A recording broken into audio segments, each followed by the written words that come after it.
You ever look at something so broken you're sure it's already gone? That's how it started. Right there in the Kalahari, sun blazing down, and the air so dry you could taste the dust on your tongue. I was running anti-poaching patrols, just doing my bit to keep the wild a little bit safer when my guide, Taboga, pointed out something near a crusty, dried-up watering hole. At first, I thought it was just another skeleton-itcher's way. But as we got closer, I realized this was no ordinary sight. There, sprawled under the heat, was a full-grown male lion, barely breathing, ribs like knives poking through his filthy coat, eyes sunken so deep they seemed lost in another world. If you'd asked me that morning if I thought I'd be having a staring contest with death, I'd have laughed. But that's exactly what happened.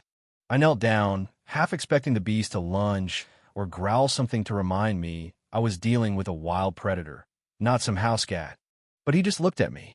Not the wild look you get when an animal is cornered, but something softer, pleading almost like he knew I was the last to roll the dice. I've patched up hundreds of big cats over the years, but that gaze, that quiet, desperate hope hit me like a punch.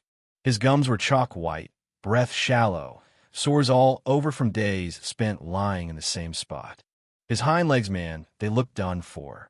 Probably paralyzed, which in the wild means your story's over. Every bit of training in me screamed, put him down, don't let him suffer. But I couldn't do it. Call it stubbornness, call it a mistake, hell, call it a miracle in reverse. I set up in 4 right there in the dirt, pumped in fluids, pain meds, antibiotics. We radioed for a chopper, but out here, nothing comes easy or quick. So I made a call. I'd spend the night, keep him warm, see if fate had any surprises left. The temperature dropped like a stone after sunset, so I pulled blankets from my truck, wrapped him up best I could, and tried to keep the wind off his battered body. Every so often he'd rumble low, soft, nothing like the warning growl you'd expect. It sounded almost grateful, if you can imagine that coming from a lion. You know what I mean? It's wild how, in the middle of nowhere, with death hanging over both our heads, this animal and I reached some kind of understanding. Dawn came, and with it, the helicopter. Sedating a lion that close to the edge is risky, but we managed to get him loaded and flown to the nearest wildlife hospital. Dr. Sarah Tulhagel was waiting tough as nails, doesn't take crap from anyone. She looked him over, then gave me the "are you out of your mind?" speech, told me even if we saved him, he'd never survive on his own. But when she saw his eyes, she softened. Something about him was different, didn't snarl or panic, just watched us like he was making a choice to trust. Tests showed a severe spinal injury, probably a fight. Maybe a fall paralyzed him from the waist down, weeks without food or water, organs starting to fail. Survival odds? 10%, maybe less. But that lion, he just kept holding on. Surgery took 8 hours. I stayed in the room, talking to him, hoping he'd hear something in my voice that made him want to stick around. When he woke up, groggy and confused, the first thing he did was look for me. I swear, I've never felt so responsible for another life. We named him Tao. It means lion in Setswana. I moved into the recovery room cot, thermos of bad coffee. The works kept watch over him for weeks. At first, all he could do was lift his head, but as the days crawled by, something started to change. Tao grew restless when I left, calmed when I came back. He'd nuzzle my hand, make these soft chuffing sounds like he was trying to say, "You and me, we're in this together." Even the nurses noticed. It was like watching a wild animal remember what it meant to have hope. Physical therapy was rough. Most lions would have shredded anyone who tried, but Tauha just let us work. He seemed to know it was his only shot. Then, about a month in, something no one expected. I was doing a routine check when Tao flicked his tail and moved his back paws just a twitch, but enough to make us all stop breathing. Medically, it made no sense. That kind of injury almost never heals. Dr. Tulhagel called it a miracle. Me?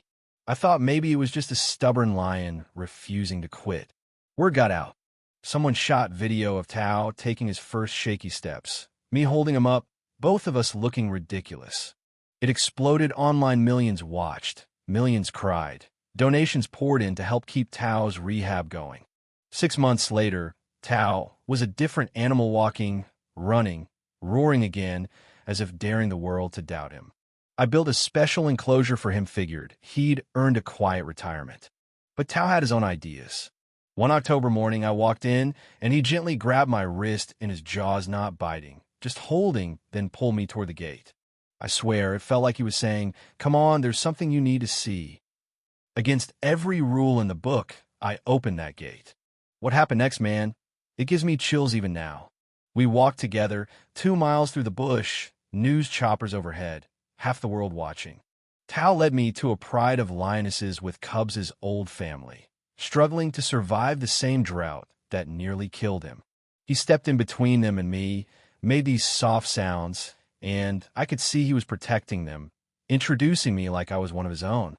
The lionesses, instead of running, let me approach. That's when I realized Tao didn't want freedom for himself. He wanted help for his pride. So I did what I could. Set up water stations, brought in food, got the conservation authorities involved. Tao stuck by me the whole time, he partner in a rescue mission I never saw coming. The footage of Tao bringing a human to save his family broke every record on the internet.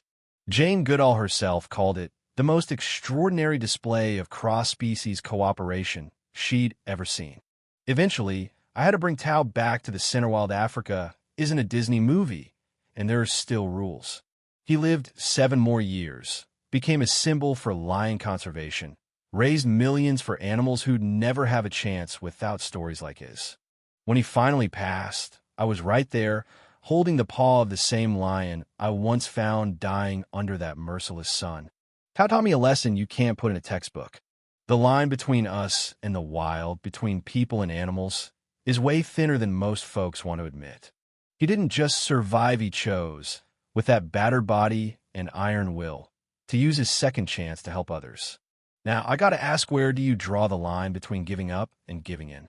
Would you have risked everything to save one life, knowing the odds?